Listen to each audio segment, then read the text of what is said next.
दोस्तों, स्वागत है आपका हमारे चैनल आर के वर्मा में। अकबर बीरबल के नाम से कितनी ही कहानियां जुड़ी हुई हैं।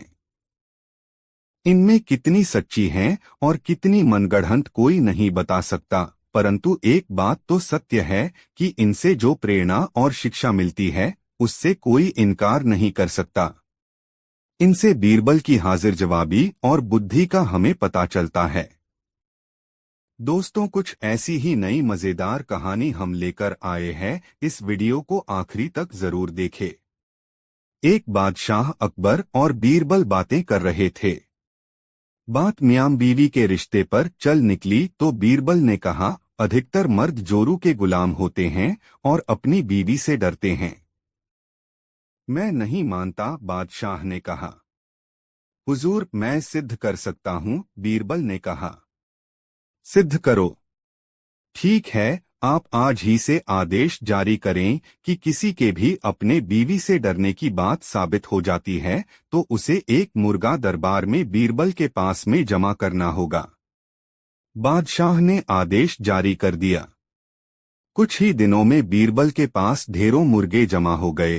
तब उसने बादशाह से कहा, हुजूर, अब तो इतने मुर्गे जमा हो गए हैं कि आप मुर्गी खाना खोल सकते हैं। आप अपना आदेश वापस ले लें। बादशाह को न जाने क्या मजाक सूझा कि उन्होंने अपना आदेश वापस लेने से इनकार कर दिया। खींचकर बीरबल लौट गया।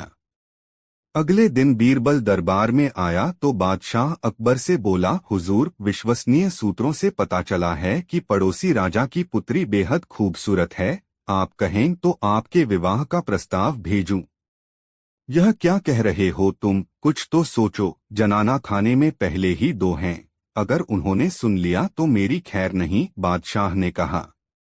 हुजूर, दो मुर्गे आप भी दे दें, बीरबल ने कहा। बीरबल की बात सुनकर बादशाह झेंप गए। उन्होंने तुरंत अपना आदेश वापस ले लिया। दोस्तों, वीडियो को लाइक जरूर कर दे। दो दोस्तों, एक दिन शहंशाह अकबर नाई से अपनी हजामत बनवा रहे थे। तभी वह नाई शहंशाह अकबर की तारीफ करने लगता है। नाई, जहां पनाह, आप अपनी सल्तनत में सबका ख्याल रखते हैं, बच्चे, बड़े, गरीब, लाचार आदि सबका। अकबर, शुक्रिया। नाई, लेकिन जहां पनाह। अकबर, लेकिन क्या क्या हम किसी को भूल रहे हैं जिसकी हम देखभाल नहीं करते हैं? नाई, जहां पनाह, गुस्ताखी माफ करें। क्या कभी आपने बड़े बूढ़ों यानी कभी अपने पूर्वजों के बारे में सोचा है जो दुनिया छोड़कर स्वर्ग चले गए हैं? अकबर, लेकिन हम तो उनका भी ख्याल रखते हैं। उनके हक में हम दुआ करते हैं। उनकी याद में हमने शाही मकबरे बनवाए हैं। नाई, लेकिन जहां पनाह, कभी आपने किसी को स्वर्ग भेजा है अपने पूर्वजों की खबर लेने के लिए? उन्हें किसी चीज की वहां जरूरत तो नहीं है। अकबर, ये क्या कह रहे हो? कोई स्वर्ग जाकर वापस कैसे आ सकता है? तुम्हारा दिमाग खराब हो गया है क्या? कोई स्वर्ग की यात्रा करके वापस कैसे आ सकता है? नाई, जहां पनाह, मैं सच कह रहा हूँ। स्वर्ग की यात्रा करके वापस आ सकता है। मैं एक ऐसे योगी बाबा को जानता हूँ जो स्वर्ग भेजकर वापस बुला सकते हैं। वजीर अब्दुल्ला उनके भक्त हैं। आप चाहे तो वजीर अब्दुल्ला से कहकर आप उस योगी को बुला सकते हैं। अकबर, ठीक है, तुम कल ही वजीर अब्दुल्ला से कहकर उस योगी को बुलाओ। फिर अगले दिन वजीर अब्दुल्ला उस योगी बाबा को लेकर आते हैं। अकबर, वजीर अब्दुल्ला, क्या योगी बाबा दरबार में आ गए हैं? वजीर अब्दुल्ला, जी। जहां पनाह, वो दरबार के बाहर ही खड़े हैं। आपकी इजाजत हो तो उन्हें बुलाया जाए। अकबर, जी वजीर अब्दुल्ला, उन्हें बुलाया जाए। योगीराज निरंजन बाबा दरबार में हाजिर होते हैं। योगीराज, अलख निरंजन, मेरा नाम योगी निरंजन बाबा है। अकबर, हमने सुना है योगी जी आप किसी को भी स्वर्ग भेजकर वापस बुला सकते हैं, ये बात सच है? योगीराज, हाँ, मैं किसी को भी स्वर्ग भेजकर वापस बुला सकता हूँ। अकबर, हमें भी अपने पूर्वजों के बारे में जानकारी चाहिए। वह स्वर्ग में कैसे रह रहे हैं? उन्हें वहां किसी चीज की जरूरत तो नहीं है। योगीराज, आप किसी भरोसेमंद इंसान को स्वर्ग भेज सकते हैं जो स्वर्ग के मोह में न फंसकर वापस आ सके। वजीर अब्दुल्ला, जहां पनाह, आप बीरबल को इस काम के लिए भेज दीजिए। बीरबल से ज्यादा भरोसेमंद और कौन हो सकता है? अकबर, बीरबल, क्या आप हमारे लिए स्वर्ग जाएंगे? बीरबल जी, जहां पनाह, मैं स्वर्ग जरूर जाऊंगा, लेकिन उससे पहले मैं निरंजन बाबा से कुछ पूछना चाहता हूं। योगीराज, इस यात्रा में कितना समय लगेगा? योगीराज, इस यात्रा में कम से कम 2 महीने लगेंगे, अगर तुम स्वर्ग के सुख के मोह में न फंसो तो। बीरबल, योगी जी, आप मुझे स्वर्ग कैसे भेजेंगे? योगीराज, मैं एक पवित्र आग जलाऊंगा, उसमें तुम्हें प्रवेश करना है। वैसे तो ये क्रिया कहीं भी हो सकती है, लेकिन हम इसे गंगा नदी के किनारे करेंगे। बीरबल, जहां पनाह, मैं काफी दिनों के लिए अपने घर से दूर रहूंगा, इसलिए मैं 4-5 दिन की मोहलत मांगता हूं। कुछ अधूरे काम निपटाने हैं। अकबर, ठीक है बीरबल। योगीराज जी, आप ये काम 5 दिन बाद संपन्न करें। अब 5 दिन बाद बीरबल को जलाने के लिए ले जाया जाता है। स्वर्ग की यात्रा के लिए योगीराज विधि संपन्न करते हैं। वह एक चिता पर फूल और कुछ सामग्री डालते हैं और बीरबल के माथे पर तिलक करते हैं और चित्त हो जाने को कहते हैं। बीरबल, अलविदा। जहां पना। अकबर, हमें आपकी बहुत याद आएगी, आप जल्दी लौटने की कोशिश करना। बीरबल जी, जहां पनाह, मैं जल्दी लौट कर आऊंगा। और फिर 2 महीने गुजर जाते हैं। शहंशाह अकबर बहुत चिंतित हो जाते हैं। अकबर, हमें बीरबल की बहुत याद आ रही है। 2 महीने गुजर चुके पर बीरबल अभी तक नहीं लौटे, हमें बहुत चिंता हो रही है। योगीराज का क्या कहना है, कब तक बीरबल लौट आएंगे? वजीर अब्दुल्ला, जहां पनाह, योगी बाबा ये भी तो कह रहे थे, हो सकता है बीरबल को स्वर्ग के सुख बहुत भा गए हों और वह उन्हें छोड़कर न आना चाहें। अकबर, नहीं, ऐसा कभी नहीं हो सकता है। बीरबल ऐसा कभी नहीं कर सकते हैं, उन पर हमें पूरा भरोसा है। उसी वक्त वहां पर बीरबल आते हैं। उनके लंबे लंबे बाल होते हैं, लंबी सी दाढ़ी। अकबर उन्हें देखकर बहुत खुश होते हैं। अकबर, खुशामदीद। खुशामदीद। हमें आपको देखकर बहुत खुशी हुई। और बताइए, स्वर्ग में हमारे पूर्वज कैसे हैं? उन्हें किसी चीज की वहां जरूरत तो नहीं है? बीरबल, नहीं, जहां पनाह, उन्हें किसी भी चीज की जरूरत नहीं है, वे वहां बहुत खुश हैं।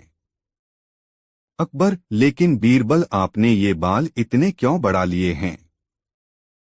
बीरबल, जहां पनाह, मेरे ही नहीं, वहां पर सभी के बाल बहुत लंबे हैं। वहां पर कोई नाई नहीं है बाल काटने के लिए, इसलिए उन सभी ने यहाँ पर जो नाई है उसे बुलाने के लिए कहा है, ताकि वो वहां सबके बाल काट सके। अकबर, हाँ हाँ, क्यों नहीं, हम अभी अपने नाई को वहां भेज रहे हैं। योगीराज और वह नाई अभी यहीं पर हैं, वो इस वक्त हमारे मेहमान बनकर रह रहे हैं। हम अभी स्वर्ग भेजने की क्रिया करवाते हैं। योगीराज और उस नाई को बुलाते हैं। वो दोनों दरबार में हाजिर होते हैं। अकबर उनसे कहते हैं, अकबर, योगीराज, स्वर्ग में नाई की जरूरत है, आप जल्दी से इस नाई को स्वर्ग भेजने की क्रिया शुरू कीजिए। नाई अपने घुटनों पर गिरकर, जहां पनाह, मुझे माफ कर दीजिए, मुझसे ये सब वजीर अब्दुल्ला ने करवाया था, क्योंकि वह बीरबल की शोहरत से जलते हैं और बीरबल को अपने रास्ते से हटाना चाहते थे, और ये बाबा भी पाखंडी है। पता नहीं बीरबल उस आग से कैसे बच गए, लेकिन मैं नहीं बचूंगा, मुझे माफ कर दीजिए। अकबर, क्या इतनी बड़ी साजिश बीरबल के खिलाफ? सिपाहियों, इस पाखंडी बाबा और इस नाई को ले जाओ और काल कोठरी में डाल दो। और तुम वजीर अब्दुल्ला, मुझे तुमसे ये उम्मीद नहीं थी। मैं अगर चाहूं तो तुम्हें अभी फांसी पर लटका दूं, लेकिन तुमने हमारी कई साल हिफाजत की है, इसलिए हम तुम्हें इस देश से निकाल देते हैं। सिपाहियों, इसे ले जाकर सरहद के बाहर छोड़ आओ और फिर कभी अपनी शक्ल मत दिखाना। अच्छा बीरबल मेरे बुद्धिमान दोस्त, ये बताओ तुम्हें इस साजिश का कैसे पता लगा? बीरबल जहां पनाह, जब मैंने योगीराज के मुंह अगम प्रवेश करने वाली बात सुनी तो मुझे लगा दाल में कुछ काला है। तभी तो मैंने आपसे 5 दिन की मोहलत मांगी और मैंने उन 5 दिनों में एक ऐसी सुरंग तैयार करवाई जो उस जगह से सीधे मेरे घर को जाती है। जहां पनाह, जब योगीराज ने आग जलाई तो मैं सीधे उस सुरंग पर खड़ा था जो मेरे घर को जाती है। योगीराज के आग जलाते ही मैं सुरंग का दरवाजा खोलकर अपने घर पहुंच गया। जहां पनाह, इस तरह से मैं वहां से बच निकला। और मैं चाहता था ये लोग अपना गुनाह खुद कबूल करें, इसलिए मैंने 2 महीने अपने बाल नहीं काटे, क्योंकि मैं ये भी जानता था कि इन तीनों में सबसे कमजोर कड़ी नाई है।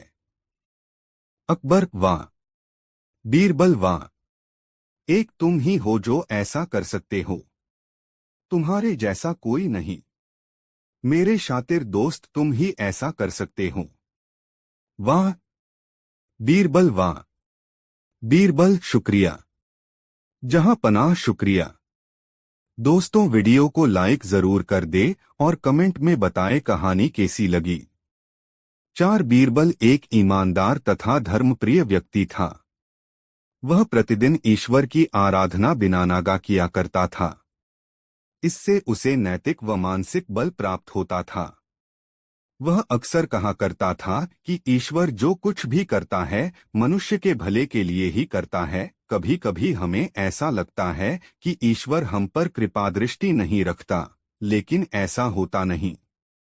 कभी कभी तो उसके वरदान को भी लोग शाप समझने की भूल कर बैठते हैं। वह हमको थोड़ी पीड़ा इसलिए देता है ताकि बड़ी पीड़ा से बच सकें।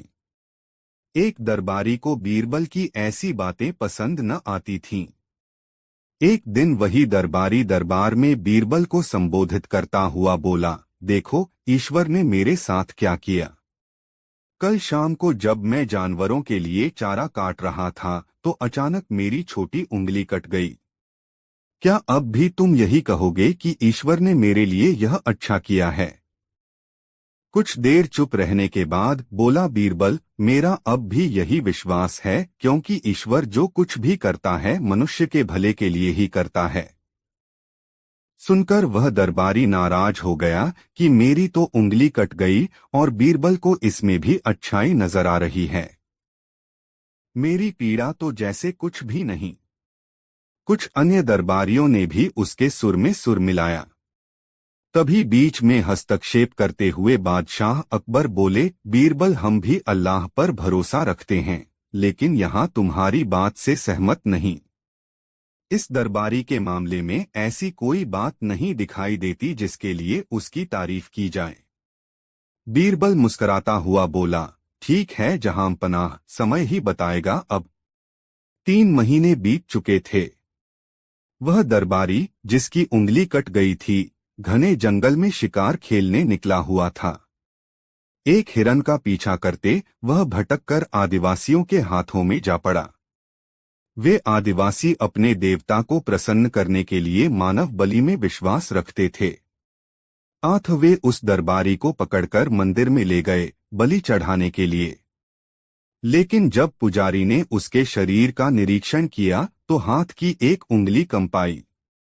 नहीं, इस आदमी की बलि नहीं दी जा सकती। मंदिर का पुजारी बोला, यदि 9 उंगलियों वाले इस आदमी को बलि चढ़ा दिया गया तो हमारे देवता बजाय प्रसन्न होने के क्रोधित हो जाएंगे। अधूरी बलि उन्हें पसंद नहीं।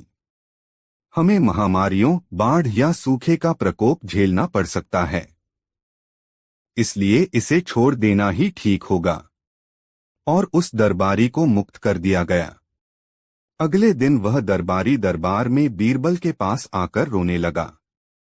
तभी बादशाह भी दरबार में आ पहुंचे और उस दरबारी को बीरबल के सामने रोता देखकर हैरान रह गए। तुम्हें क्या हुआ? रो क्यों रहे हो? अकबर ने सवाल किया। जवाब में उस दरबारी ने अपनी आप बीती विस्तार से कह सुनाई। वह बोला, अब मुझे विश्वास हो गया है कि ईश्वर जो कुछ भी करता है मनुष्य के भले के लिए ही करता है। यदि मेरी उंगली न कटी होती तो निश्चित ही आदिवासी मेरी बलि चढ़ा देते। इसीलिए मैं रो रहा हूं, लेकिन ये आंसू खुशी के हैं। मैं खुश हूं क्योंकि मैं जिंदा हूं। बीरबल के ईश्वर पर विश्वास को संदेह की दृष्टि से देखना मेरी भूल थी। अकबर ने मंद मंद मुस्कराते हुए दरबारियों की ओर देखा, जो सिर झुकाए चुपचाप खड़े थे। अकबर को गर्व महसूस हो रहा था कि बीरबल जैसा बुद्धिमान उसके दरबारियों में से एक है। दोस्तों, कहानी कैसी लगी कमेंट में जरूर बताएं। 5 एक मंत्री की उदास शक्ल देख बादशाह अकबर ने उसकी उदासी का कारण पूछा। तब मंत्री बोले कि आप सारे महत्वपूर्ण कार्य बीरबल को सौंपकर उसे महत्ता देते हैं, जिस कारण हमें अपनी प्रतिभा साबित करने का मौका ही नहीं मिलता है। इस बात को सुनकर अकबर ने उस मंत्री को 3 रुपए दिए और कहा कि आप बाजार जाकर इन 3 रुपयों को 3 चीजों पर बराबर बराबर खर्च करें, यानी हर एक चीज पर 1 रुपए। लेकिन शर्त यह है कि पहली चीज यहाँ की होनी चाहिए, दूसरी चीज वहाँ की होनी चाहिए और तीसरी चीज ना यहाँ की होनी चाहिए और ना वहाँ की होनी चाहिए। दरबारी मंत्री अकबर से 3 रुपए लेकर बाजार निकल पड़ा। उसकी समझ में नहीं आ रहा था कि वो अब क्या करे। वह एक दुकान से दूसरे दुकान चक्कर लगाने लगा, लेकिन उसे ऐसा कोई नहीं मिला जो इस शर्त के मुताबिक 1 रुपए वाली 3 चीजें दे सके। वह थक हार कर वापस अकबर के पास लौट आया। अब बादशाह अकबर ने यही कार्य बीरबल को दिया। बीरबल 1 घंटे में अकबर बादशाह की चुनौती पार लगाकर 3 वस्तुएं लेकर लौट आया। अब बीरबल ने उन वस्तुओं का वृतांत कुछ इस प्रकार सुनाया। पहला 1 रुपया मैंने मिठाई पर खर्च कर दिया जो यहाँ इस दुनिया की चीज है। दूसरा रुपया मैंने एक गरीब फकीर को दान किया जिससे मुझे पुण्य मिला जो वहाँ यानी जन्नत की चीज है। और तीसरे रुपए से मैंने जुआ खेला और हार गया। इस तरह जुए में हारा रुपया वो तीसरी चीज थी जो ना यहाँ मेरे काम आई न वहाँ जन्नत में मुझे नसीब होगी। बीरबल की चतुराईपूर्ण बात सुनकर राजा के साथ साथ दरबारी भी मुस्कुरा पड़े और सभी ने उनकी बुद्धि का लोहा मान लिया। दोस्तों, की कहानी किस लिए कमेंट जरूर बताएं, वीडियो को लाइक जरूर कर दे। 5 कवि और धनवान आदमी। एक दिन एक कवि किसी धनी आदमी से मिलने गया और उसे कई सुंदर कविताएं इस उम्मीद के साथ सुनाई कि शायद वह धनवान खुश होकर कुछ इनाम जरूर देगा। लेकिन वह धनवान भी महाकंजूस था। बोला, तुम्हारी कविताएं सुनकर दिल खुश हो गया। तुम कल फिर आना, मैं तुम्हें खुश कर दूंगा। कल शायद अच्छा इनाम मिलेगा। ऐसी कल्पना करता हुआ वह कवि घर पहुंचा और सो गया। अगले दिन वह फिर उस धनवान की हवेली में जा पहुंचा। धनवान बोला, सुनो कवि महाशय, जैसे तुमने मुझे अपनी कविताएं सुनाकर खुश किया था उसी तरह मैं भी तुमको बुलाकर खुश हूं। तुमने मुझे कल कुछ भी नहीं दिया, इसलिए मैं भी कुछ नहीं दे रहा। हिसाब बराबर हो गया। कवि बेहद निराश हो गया। उसने अपनी आप बीती एक मित्र को कह सुनाई और उस मित्र ने बीरबल को बता दिया। सुनकर बीरबल बोला, अब जैसा मैं कहता हूं वैसा करो। तुम उस धनवान से मित्रता करके उसे खाने पर अपने घर बुलाओ। हाँ, अपने कवि मित्र को भी बुलाना मत भूलना। मैं तो खैर वहां मौजूद रहूंगा ही। कुछ दिनों बाद बीरबल की योजनानुसार कवि के मित्र के घर दोपहर को भोज का कार्यक्रम तय हो गया। नियत समय पर वह धनवान भी आ पहुंचा। उस समय बीरबल, कवि और कुछ अन्य मित्र बातचीत में मशगूल थे। समय गुजरता जा रहा था, लेकिन खाने पीने का कहीं कोई नामोनिशान न था। वे लोग पहले की तरह बातचीत में व्यस्त थे। धनवान की बेचैनी बढ़ती जा रही थी। जब उससे रहा न गया तो बोल ही पड़ा, भोजन का समय तो कब का हो चुका। क्या हम यहाँ खाने पर नहीं आए हैं? खाना? कैसा खाना? बीरबल ने पूछा। धनवान को अब गुस्सा आ गया। क्या मतलब है तुम्हारा? क्या तुमने मुझे यहाँ खाने पर नहीं बुलाया है? खाने का कोई निमंत्रण नहीं था। यह तो आपको खुश करने के लिए खाने पर आने को कहा गया था, जवाब बीरबल ने दिया। धनवान का पारा 7वें आसमान पर चढ़ गया। क्रोधित स्वर में बोला, यह सब क्या है? इस तरह किसी इज्जतदार आदमी को बेइज्जत करना ठीक है क्या? तुमने मुझसे धोखा किया है। अब बीरबल हंसता हुआ बोला, यदि मैं कहूं कि इसमें कुछ भी गलत नहीं तो? तुमने इस कवि से यही कहकर धोखा किया था ना कि कल आना, सो मैंने भी कुछ ऐसा ही किया। तुम जैसे लोगों के साथ ऐसा ही व्यवहार होना चाहिए। धनवान को अब अपनी गलती का आभास हुआ और उसने कवि को अच्छा इनाम देकर वहां से विदा ली। वहां मौजूद सभी बीरबल को प्रशंसा भरी नजरों से देखने लगे। दोस्तों, वीडियो को लाइक जरूर कर दे। 6 शाम ढलने को थी। सभी आगंतुक धीरे धीरे अपने घरों को लौटने लगे थे। तभी बीरबल ने देखा कि एक मोटा सा आदमी शर्माता हुआ चुपचाप एक कोने में खड़ा है। बीरबल उसके निकट आता हुआ बोला, लगता है तुम कुछ कहना चाहते हो। बेहिचक कह डालो जो कहना है। मुझे बताओ, तुम्हारी क्या समस्या है? वह मोटा व्यक्ति सकुचाता हुआ बोला, मेरी समस्या यह है कि मैं पढ़ा लिखा नहीं हूँ। मैंने अपनी शिक्षा पर ध्यान नहीं दिया, जिसका मुझे खेद है। मैं भी समाज में सिर उठाकर सम्मान से जीना चाहता हूँ, पर अब नहीं लगता है ऐसा कभी नहीं हो पाएगा। नहीं, कोई देर नहीं, ऐसा जरूर होगा यदि तुम हिम्मत न हारो और परिश्रम करो। तुममें भी योग्यता है, बीरबल ने कहा। लेकिन ज्ञान पाने में तो सालों लग जाएंगे, मोटे आदमी ने कहा। मैं इतना इंतजार नहीं कर सकता। मैं तो यह जानना चाहता हूँ कि क्या कोई ऐसा तरीका है कि चुटकी बजाते ही प्रसिद्धि मिल जाए। प्रसिद्धि पाने का ऐसा आसान रास्ता तो कोई नहीं है, बीरबल बोला। यदि तुम वास्तव में योग्य और प्रसिद्ध कहलवाना चाहते हो तो मेहनत तो करनी ही होगी, वह भी कुछ समय के लिए। यह सुनकर मोटा आदमी सोच में डूब गया। नहीं, मुझ में इतना धैर्य नहीं है, मोटे आदमी ने कहा। मैं तो तुरंत ही प्रसिद्धि पाकर पंडित जी कहलवाना चाहता हूँ। ठीक है, बीरबल बोला, इसके लिए तो एक ही उपाय है। कल तुम बाजार में जाकर खड़े हो जाना। मेरे भेजे आदमी वहां होंगे जो तुम्हें पंडित जी कहकर पुकारेंगे। वे बार बार जोर जोर से ऐसा कहेंगे। इससे दूसरे लोगों का ध्यान इस ओर जाएगा, वे भी तुम्हें पंडित जी कहना शुरू कर देंगे। ऐसा होना स्वाभाविक भी है। लेकिन हमारा नाटक तभी सफल होगा जब तुम गुस्सा दिखाते हुए उन पर पत्थर फेंकने लगोगे या हाथ में लाठी लेकर उनको दौड़ाना होगा तुम्हें। लेकिन सतर्क रहना, गुस्से का सिर्फ दिखावा भर करना है तुम्हें। किसी को चोट नहीं पहुंचनी चाहिए। उस समय तो वह मोटा आदमी कुछ समझ नहीं पाया और घर लौट गया। अगली सुबह वह मोटा आदमी बीरबल के कहेनुसार व्यस्त बाजार में जाकर खड़ा हो गया। तभी बीरबल के भेजे आदमी वहां आ पहुंचे और तेज स्वर में कहने लगे, पंडित जी, पंडित जी, पंडित जी। मोटे आदमी ने यह सुन अपनी लाठी उठाई और भाग पड़ा उन आदमियों के पीछे, जैसे सच ही में पिटाई कर देगा। बीरबल के भेजे आदमी वहां से भाग निकले, लेकिन पंडित जी का राग अलापना उन्होंने नहीं छोड़ा।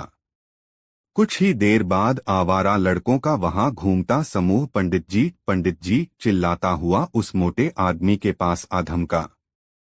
बड़ा मजेदार दृश्य उपस्थित हो गया था। मोटा आदमी लोगों के पीछे दौड़ रहा था और लोग पंडित जी कहते हुए नाच गाकर चिल्ला रहे थे। अब मोटा आदमी पंडित जी के नाम से प्रसिद्ध हो गया। जब भी लोग उसे देखते तो पंडित जी कहकर ही संबोधित करते। अपनी ओर से तो लोग यह कहकर उसका मजाक उड़ाते थे कि वह उन पर पत्थर फेंकेगा या लाठी लेकर उनके पीछे दौड़ेगा। लेकिन उन्हें क्या पता था कि मोटा तो चाहता ही यही था। वह प्रसिद्ध तो होने ही लगा था। इसी तरह महीनों बीत गए। मोटा आदमी भी थक चुका था। वह यह भी समझ गया था कि लोग उसे सम्मानवश पंडित जी नहीं कहते, बल्कि ऐसा कहकर तो वे उसका उपहास करते हैं। लोग जान गए थे कि पंडित कहने से उसे गुस्सा आ जाता है। वह सोचता था कि शायद लोग मुझे पागल समझते हैं। यह सोचकर वह इतना परेशान हो गया कि फिर से बीरबल के पास जा पहुंचा। वह बोला, मैं मात्र पंडित जी कहलाना नहीं चाहता। वैसे मुझे स्वयं को पंडित कहलवाना पसंद है और कुछ समय तक यह सुनना मुझे अच्छा भी लगा। लेकिन अब मैं थक चुका हूँ। लोग मेरा सम्मान नहीं करते, वो तो मेरा मजाक उड़ाते हैं। मोटे आदमी को वास्तविकता का आभास होने लगा था।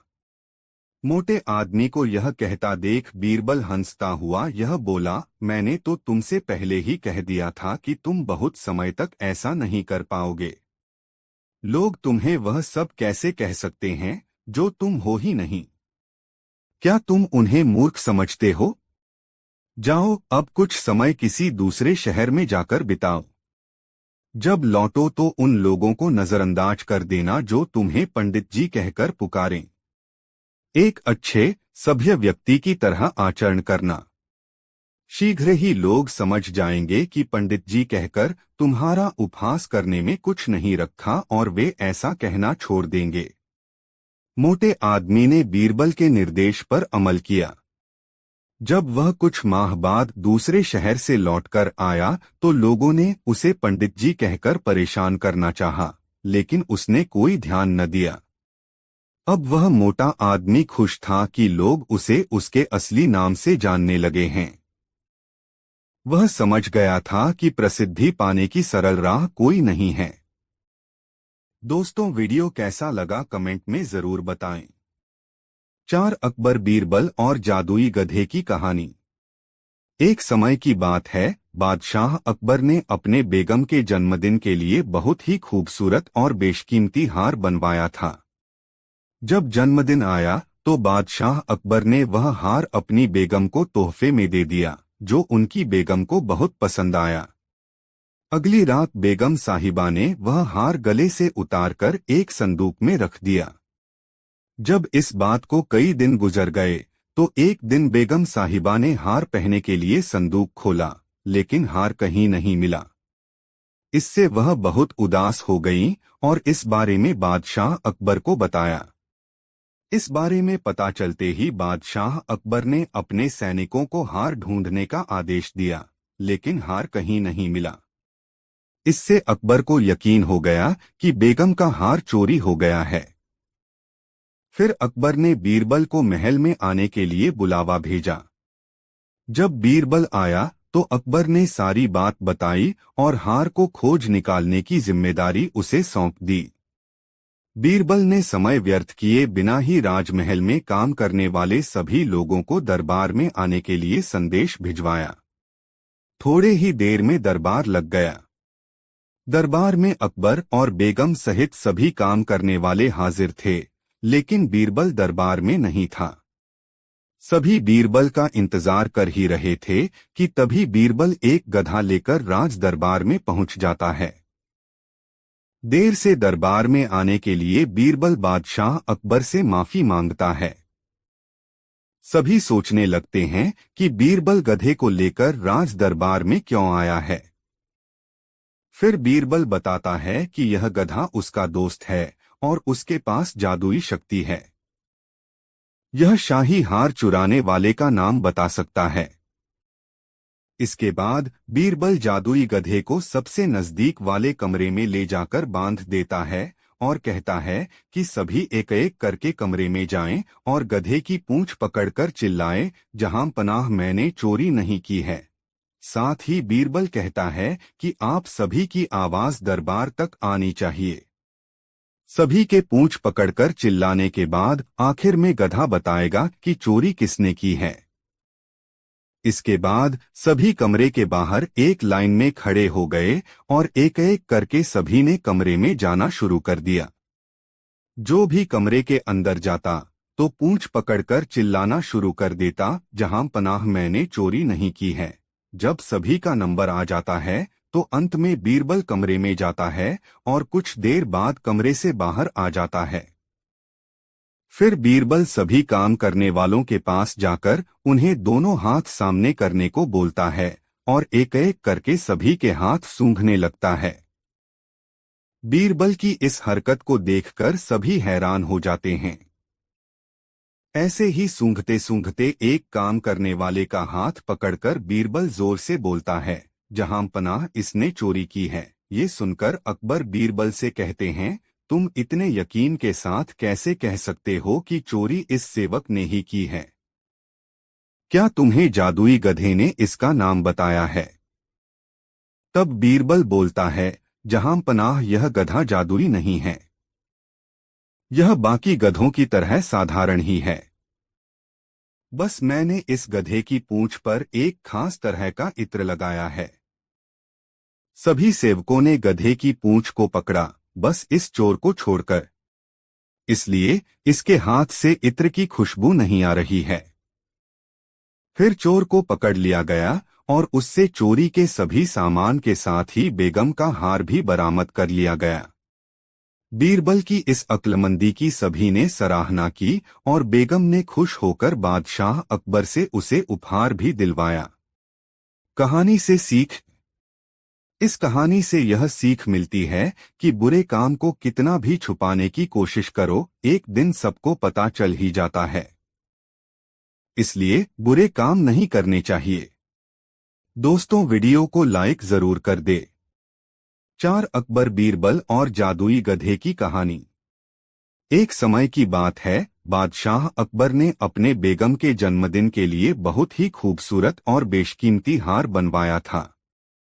जब जन्मदिन आया तो बादशाह अकबर ने वह हार अपनी बेगम को तोहफे में दे दिया, जो उनकी बेगम को बहुत पसंद आया। अगली रात बेगम साहिबा ने वह हार गले से उतारकर एक संदूक में रख दिया। जब इस बात को कई दिन गुजर गए तो एक दिन बेगम साहिबा ने हार पहनने के लिए संदूक खोला, लेकिन हार कहीं नहीं मिला। इससे वह बहुत उदास हो गईं और इस बारे में बादशाह अकबर को बताया। इस बारे में पता चलते ही बादशाह अकबर ने अपने सैनिकों को हार ढूंढने का आदेश दिया, लेकिन हार कहीं नहीं मिला। इससे अकबर को यकीन हो गया कि बेगम का हार चोरी हो गया है। फिर अकबर ने बीरबल को महल में आने के लिए बुलावा भेजा। जब बीरबल आया तो अकबर ने सारी बात बताई और हार को खोज निकालने की जिम्मेदारी उसे सौंप दी। बीरबल ने समय व्यर्थ किए बिना ही राजमहल में काम करने वाले सभी लोगों को दरबार में आने के लिए संदेश भिजवाया। थोड़े ही देर में दरबार लग गया। दरबार में अकबर और बेगम सहित सभी काम करने वाले हाजिर थे, लेकिन बीरबल दरबार में नहीं था। सभी बीरबल का इंतजार कर ही रहे थे कि तभी बीरबल एक गधा लेकर राज दरबार में पहुंच जाता है। देर से दरबार में आने के लिए बीरबल बादशाह अकबर से माफी मांगता है।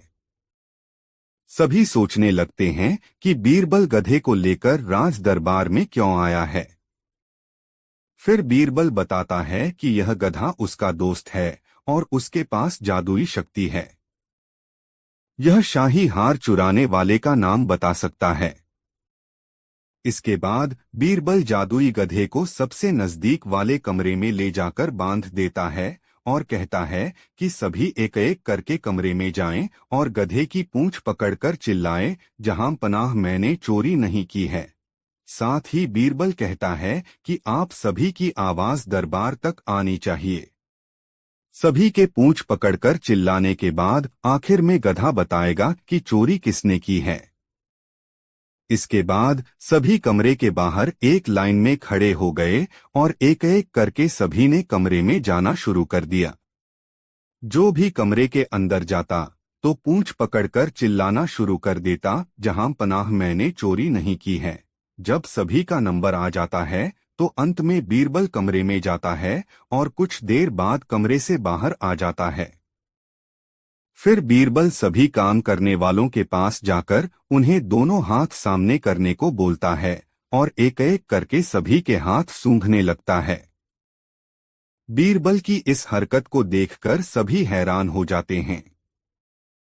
ऐसे ही सूंघते सूंघते एक काम करने वाले का हाथ पकड़कर बीरबल जोर से बोलता है, जहां पनाह इसने चोरी की है। ये सुनकर अकबर बीरबल से कहते हैं, तुम इतने यकीन के साथ कैसे कह सकते हो कि चोरी इस सेवक ने ही की है? क्या तुम्हें जादुई गधे ने इसका नाम बताया है? तब बीरबल बोलता है, जहां पनाह यह गधा जादुई नहीं है। यह बाकी गधों की तरह साधारण ही है। बस मैंने इस गधे की पूंछ पर एक खास तरह का इत्र लगाया है। सभी सेवकों ने गधे की पूंछ को पकड़ा, बस इस चोर को छोड़कर। इसलिए इसके हाथ से इत्र की खुशबू नहीं आ रही है। फिर चोर को पकड़ लिया गया और उससे चोरी के सभी सामान के साथ ही बेगम का हार भी बरामद कर लिया गया। बीरबल की इस अक्लमंदी की सभी ने सराहना की और बेगम ने खुश होकर बादशाह अकबर से उसे उपहार भी दिलवाया। कहानी से सीख। इस कहानी से यह सीख मिलती है कि बुरे काम को कितना भी छुपाने की कोशिश करो, एक दिन सबको पता चल ही जाता है। इसलिए बुरे काम नहीं करने चाहिए। दोस्तों, वीडियो को लाइक जरूर कर दे। 3 अकबर को शिकार का बहुत शौक था। वे किसी भी तरह शिकार के लिए समय निकल ही लेते थे। बाद में वे अपने समय के बहुत ही अच्छे घुड़सवार और शिकारी भी कहलाए। एक बार राजा अकबर शिकार के लिए निकले। घोड़े पर सरपट दौड़ते हुए उन्हें पता ही नहीं चला और केवल कुछ सिपाहियों को छोड़कर बाकी सेना पीछे रह गई। शाम घिर आई थी, सभी भूखे और प्यासे थे और समझ गए थे कि वो रास्ता भटक गए हैं। राजा को समझ नहीं आ रहा था कि वह किस तरफ जाएं। कुछ दूर जाने पर उन्हें एक तिराहा नजर आया। राजा बहुत खुश हुए, चलो अब तो किसी तरह वे अपनी राजधानी पहुंच ही जाएंगे। लेकिन जाएं तो जाएं किस तरफ? राजा उलझन में थे। वे सभी सोच में थे किंतु कोई युक्ति नहीं सूझ रही थी। तभी उन्होंने देखा कि एक लड़का उन्हें सड़क के किनारे खड़ा घूर रहा है।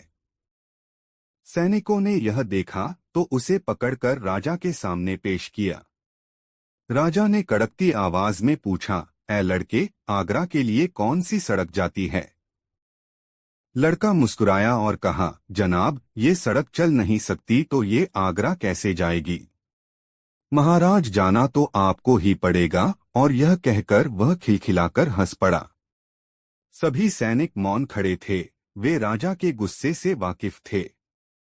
लड़का फिर बोला, जनाब, लोग चलते हैं, रास्ते नहीं। यह सुनकर इस बार राजा मुस्कुराया और कहा, नहीं, तुम ठीक कह रहे हो। तुम्हारा नाम क्या है? अकबर ने पूछा। मेरा नाम महेश दास है महाराज, लड़के ने उत्तर दिया। और आप कौन हैं? अकबर ने अपनी अंगूठी निकालकर महेश दास को देते हुए कहा, तुम महाराजा अकबर, हिंदुस्तान के सम्राट से बात कर रहे हो। मुझे निडर लोग पसंद हैं। तुम मेरे दरबार में आना और मुझे ये अंगूठी दिखाना। ये अंगूठी देखकर मैं तुम्हें पहचान लूंगा। अब तुम मुझे बताओ कि मैं किस रास्ते पर चलूं ताकि मैं आगरा पहुंच जाऊं। महेश दास ने सिर झुकाकर आगरा का रास्ता बताया और जाते हुए हिंदुस्तान के सम्राट को देखता रहा। इस तरह अकबर भविष्य के बीरबल से मिले। दोस्तों, वीडियो कैसा लगा कमेंट में जरूर बताएं। 4 एक बार अकबर ने भरे दरबार में अपने दरबारियों से पूछा, बताओ किस नदी का पानी सबसे अच्छा है?